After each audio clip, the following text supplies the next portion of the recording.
Okay, I wanted to make a quick video on this. I'm still using this as my daily radio a year and a half later. I really like this little radio. It's so simple. Uh, it's very easy to set up. It's just super simple.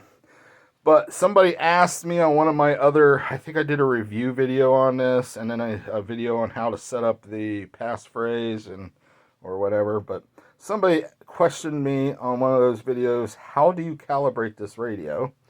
And I think I calibrated mine when I first got it from what the manual told me. It does tell you in the manual how to calibrate it. It comes with the radio. Now, to calibrate it, it's super simple.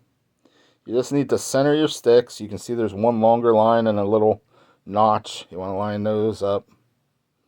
This one automatically should line up. Yep. All right.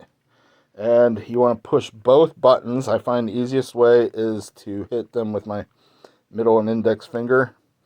Put on there. And then I put my thumb here and I just squeeze so I'm holding them both in. And then you want to power up the radio with them held in. At that time, you will get a red and blue blinking light.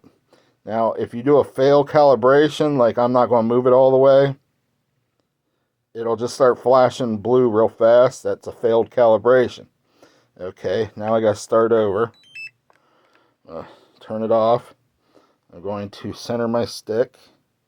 I'm going to push them two buttons on the rear, start it up. It goes into calibration mode. Now, you want to hit your joysticks all the way to the outside edges, going all the way around.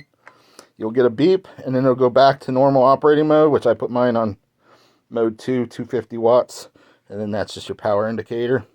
It's ready to go. This radio is now calibrated. It's very, very simple.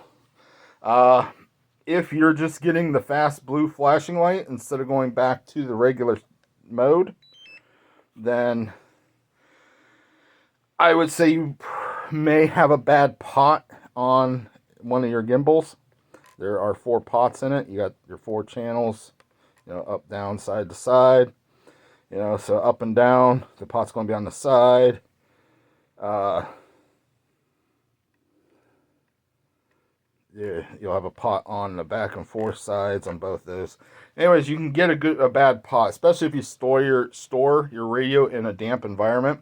I highly recommend getting a case. Now, I use mine in it was a jumper T-Light case that I bought, that I had with my old jumper T-Light I had years ago. And I cut it out bigger for this radio, because this radio is much bigger than the jumper T-Light. It's much more comfortable. I really like this radio, the comfort and everything. Now, I have a lot of nerve damage in my hands, because I almost cut off my hand at one point. Just go all the way across there. And then I've had surgeries.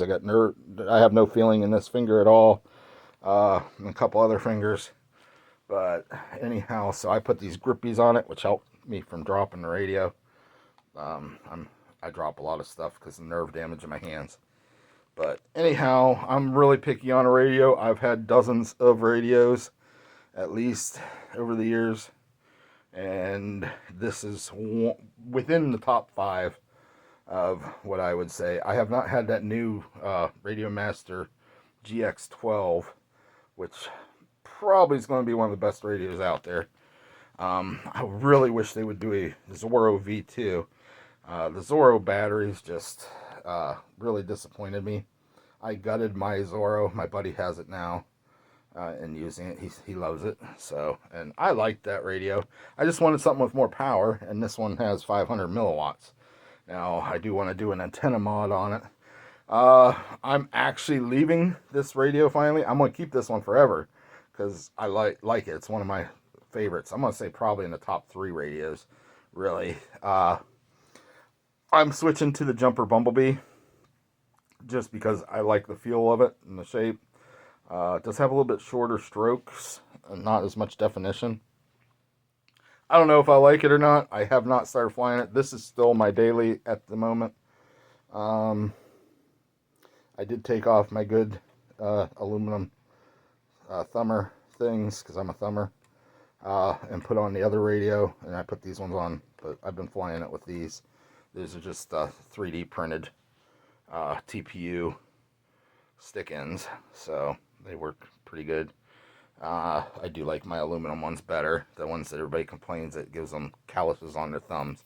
Well, I was an electrician for many years, so lots of twisting, and I haven't had no issues with the aluminum ones chewing up my skin.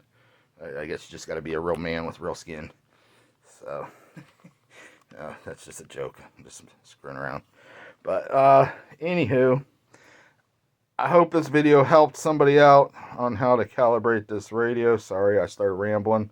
Should have been a short 2-minute video, 3-minute video at most, and it's going on 6 minutes. So I'm going to get off here. Happy ripping, guys.